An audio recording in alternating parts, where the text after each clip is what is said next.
இப்போ applications of ரிஃப்ராக்ஷனை பொறுத்த வரைக்கும் இப்போ ஃபார் எக்ஸாம்பிள் ஒரு டேங்க் இருக்கு. A tank is filled up of water. 2/3 வந்து it is filled up of water. So இதில் வந்து வாட்டர் இருக்கு. ஸோ இந்த இடத்துல ஒரு ஆப்ஜெக்ட் இருக்கு. So here you are having an object. So அந்த ஆப்ஜெக்ட் நான் ஓன் வச்சுக்கிறேன். ஸோ அந்த ஆப்ஜெக்ட் இங்கேருந்து நம்ம அதை பார்க்குறோம். ஸோ நார்மல் வியூவிங்னு வச்சுக்கோங்க, இதை நேராக பார்க்குறது. ஸோ இங்கே வந்து ஐ இருக்குது, நம்ம ஐ. ஸோ நார்மல் வியூவிங்க்கு நம்ம இதை பார்க்குறோம். ஓகேவா? இன்னொரு ரே எடுத்துக்கிறோம். இந்த ஆப்ஜெக்ட்லேருந்து நிறையா ரேஸ் போகும் வெளியில். ஸோ அதில் இன்னொரு ரே எடுத்துக்கிறோம். ஸோ அந்த ரே போடும்போது for example say this is the another ray. But இங்கே பார்த்தீங்கன்னா இது ஒரு நார்மல் வரையணும் இங்கே. So denser to rarer medium போகுது. ஸோ இது வந்து உங்களுக்கு தெரியும், ஆல்ரெடி we have discussed. இது டென்சர், மேலே வந்து ஏர் மீடியம் இருக்கும். ஸோ இது வந்து ரேரர் மீடியம், இது வந்து rarer medium. So denser to rarer medium போகும்போது நம்ம சொல்லியிருக்கோம் an apple a day keeps the doctor away இல்லையா? டென்சர் டு ரேரர் போகும்போது bends away from the normal. So it bends away from the normal. இப்படி bend ஆகுது. Okay. So இப்போது இந்த ரேவை extend பண்ணுறேன். இந்த ரேவை எக்ஸ்டெண்ட் பண்ணோம்னா இந்த ரே வந்து இங்கே எப்படி இங்கே வந்து மீட் ஆகுது. ஸோ ஆக்சுவலாக இந்த ஆப்ஜெக்ட், இங்கே இருக்கக்கூடிய ஆப்ஜெக்ட், அதோட இமேஜ் வந்து இங்கே ஃபார்ம் ஆகுது. ஸோ ஐங்கிறது இமேஜ். அப்படின்னா என்ன அர்த்தம்னா ரியல் டெப்த் வந்து இதுதான். This is called real depth. இதுதான் ரியல் டெப்த். ஆனால் இந்த ஆப்ஜெக்ட் வந்து இந்த வாட்டர் மீடியம் இருக்கிறதுனால இந்த ஆப்ஜெக்ட் எலிவேட்டடாக தெரியுது. இவ்வளோ தூரம் எலிவேட்டடாக தெரியுது. ஸோ ஷிஃப்ட் ஆகிருக்கு இவ்வளோ தூரம். It is shifted above. அப்போது இந்த இடத்துல ஓஐங்கிறது தான் நார்மல் ஷிஃப்ட்டுன்னு நம்ம சொல்லுவோம். சரி, இது என்ன அப்படின்னு பார்த்தா இந்த பாயிண்ட் வேணால் ஏன்னு ஒரு பாயிண்ட்டுக்கு பேர் வச்சுக்கலாம், இந்த பாயிண்ட்டுக்கு பின்னு வச்சுக்கலாம். ஸோ இது பார்த்தீங்கன்னா ஏஐ அப்படிங்கிறது அப்பேரண்ட் டெப்த். ஸோ ஏடின்னு வச்சுக்கிறேன். ஏடினா அப்பேரண்ட் டெப்த். அப்பேரண்ட்னா நாட் ரியல்னு அர்த்தம், உண்மையானதல்ல, இது ஒரு மாய தோற்றம் தான். ஸோ ஆக்சுவலாக இங்கே இருக்க ஆப்ஜெக்ட் இங்கே இருக்க மாதிரி தெரியுது, எலிவேட் ஆன மாதிரி தெரியுது. ஸோ இது நார்மல் ஷிஃப்ட். இதுக்கு பேர் நார்மல் ஷிஃப்ட், என்எஸ். ஏன் வச்சுக்கோங்க, ஷார்ட் ஃபார்மில் நான் எழுதியிருக்கேன். இப்போது இங்கே பாருங்கள், இங்கே வருவோம். இது இன்சிடென்ட் ரேன்னு வச்சுக்கோம், கண்ணுக்கு வந்து படுற இன்சிடென்ட் ரே. இது வந்து இது நார்மல்னு வச்சுக்கிட்டா இது ஆங்கிள் ஆஃப் இன்சிடென்ஸ். அதுபோல் இது வந்து ஆல்டர்னேட் ஆங்கிள்ஸ். அப்போ இதுவும் ஐயே தான் இருக்கும். ஸோ இது ரெண்டும் ஐ, சேம் கரஸ்பாண்டிங் ஆங்கிள்ஸ் தான். இங்கே பார்த்தீங்கன்னா இது ரிஃப்ராக்டட் ரே இல்லையா, இது நார்மல். ஸோ இது ஆங்கிள் ஆஃப் ரிஃப்ராக்ஷன். அதே ரிஃப்ராக்டட் ரே தான் இது எக்ஸ்டெண்ட் பண்ணுது. ஸோ இதுவும் நார்மல் தான். ஸோ இதுதான் ஆர். ஸோ அப்போ இந்த ரெண்டு ட்ரையாங்கிள் எனக்கு கிடச்சிருக்கு. ஏஐபி அப்படிங்கிற ஒரு ட்ரையாங்கிளும், அதாவது triangle AIB and triangle AOB, ரெண்டு ட்ரையாங்கிள் கிடச்சிருக்கு, ஏஓபி. ஸோ இந்த ரெண்டு ட்ரையாங்கிள்லேருந்து நான் என்ன செய்ய போகிறேன்னா பித்தாகரஸ் வாட் இஸ் சைன் ஐன்னு எடுக்க போகிறேன். ஏஐபியில் ஆர் இருக்கா, சைன் ஆர் எடுத்துக்கலாம். சைன் ஆர் என்ன, opposite side by hypotenuse. So opposite சைடுங்கிறது எப்படி கண்டுபிடிப்போம், இந்த ஆங்கிளுக்கு ஆப்போசிட்டில் உள்ளது ஆப்போசிட் சைடு. ஸோ ஏலேருந்து பி வரைக்கும் ஆப்போசிட் சைடாக இருக்குது.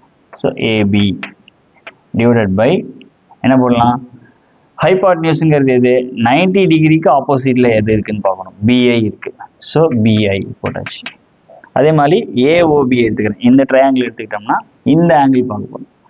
இந்த ஆங்கிளுக்கு வந்து ஆப்போசிட்டில் ஏபி தான் இருக்குது.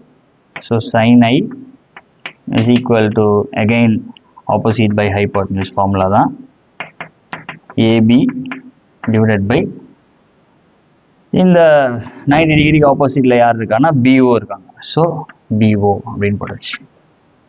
அப்போ சைன் ஐ சைன் ஆர் எடுத்துச்சு. இப்போ ரிஃப்ராக்டிவ் இண்டெக்ஸ், ஏன்னா இங்கே ரிஃப்ராக்ஷனோட அப்ளிகேஷன் தானே பார்க்குறோம். ரிஃப்ராக்ஷனுங்கிறது ரிஃப்ராக்டிவ் இண்டெக்ஸ் இல்லாமல் ரிஃப்ராக்ஷன் நம்ம முழுமை அடையாது. ஸோ கண்டிப்பாக ரிஃப்ராக்டிவ் இண்டெக்ஸ் வச்சு தான் நம்ம அதை போட்டோம். அப்போ ரிஃப்ராக்டிவ் இண்டெக்ஸோட ஃபார்முலா என்ன, refractive index of water with respect to air. அது எப்படி எழுதலாம்? refracting index of water with respect to air எப்படி எழுதலாம்? For example, refracting index of water, refracting index of air எப்படி எழுதலாம்? சரி, refracting index of waterங்கிறது இங்க இருக்கு, ஓகேவா? ஸோ வாட்டர்ல என்ன ஆங்கிள் இருக்கு? ஐ இருக்கு. ஆனால் நம்ம இதுக்கு முன்னாடி ஒரு விஷயம் பார்த்தோம். refracting index of second medium with respect to first medium is equal to ratio of speed of light in first medium with respect to the second medium. So அது மாதிரி இங்கே நம்ம எழுதும்போது என்ன எழுதலாம்? For example, refracting index of வாட்டரில் என்ன இருக்கு? ஐ இருக்கு. ஸோ அதை விட்டுறலாம். ஐயை விட்டுட்டு என்ன எழுதலாம் இங்கே அப்படின்னா சைன் ஆர். ஏன் சைன் ஆர் எழுதுறேன்னா வாட்டர் மீடியத்தில் ஐ இருக்கு, அதை விட்டுறணும். ஏன்னா refracting index of second medium with respect to first medium is equal to velocity of light in first medium with respect to second medium. So sin r divided by sin I. Okay, sin r sin I க்கு தான் value தெரியுமே, AB by BI. So அதை அப்போ நீங்கள் போடுறோம், AB by BI divided by, so divided by வரதுனால நான் இது மேலே எழுதிக்கிறேன், BO by AB. ஸோ இப்போ இந்த ABயை கேன்சல் பண்ணிக்கலாம். ஸோ என்ன வரப்போகுதுன்னா BO by BI வரப்போகுது, simple. So BO by BI வரப்போகுது. இதில் இன்னொரு விஷயத்தை நம்ம பார்க்கணும். இதில்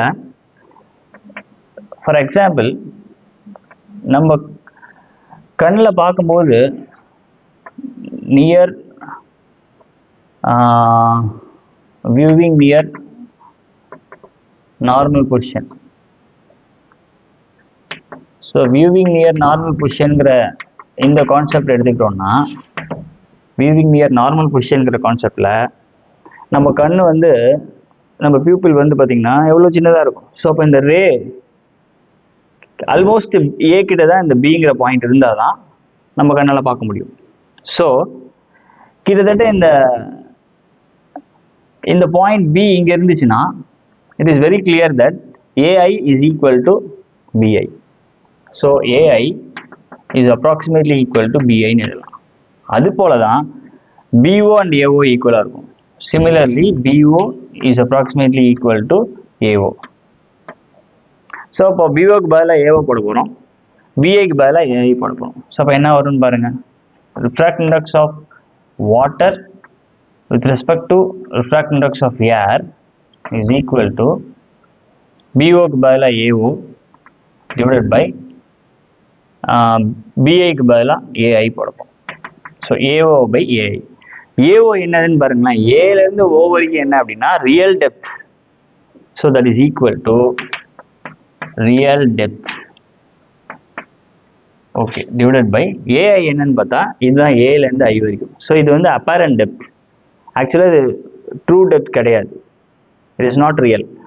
இந்த ஆப்ஜெக்ட் இங்கே எலிவேட் ஆகிருக்கு, எலிவேட் ஆன மாதிரி தெரியுது, but it is not true. So அதனால இந்த ஏஐ வந்து அப்பேரண்ட் டெப்த். ஸோ ஏஐக்கு பதிலாக என்ன போடணும்னா அப்பேரண்ட் டெப்த்துங்கிற விஷயத்த போடலாம். அப்படின்னா refracting index of water is equal to real depth divided by apparent depth. இன்னொரு விஷயம் என்னன்னா, சின்ஸ் refracting index of ஏரோட வேல்யூ வந்து 1, இது வந்து கான்ஸ்டன்ட். ஏருக்கு வந்து எப்பயுமே ஏர் ஆர் வேக்கும்க்கு நம்ம எப்பயுமே 1ன்னு எடுத்துக்குவோம், 1 தான் அதோட value. So refracting index of water medium கண்டுபிடிக்கணும்னா real depth divided by apparent depth அப்படிங்கிறது தெரிஞ்சாவே நம்ம refracting indexை கண்டுபிடிச்சிடலாம், refracting index of water கண்டுபிடிச்சிடலாம். இல்லை சில கேசஸில் ப்ராப்ளம் எப்படி கொடுப்பாங்கன்னா அப்பேரண்ட் டெப்த் என்னன்னு கேட்பாங்க.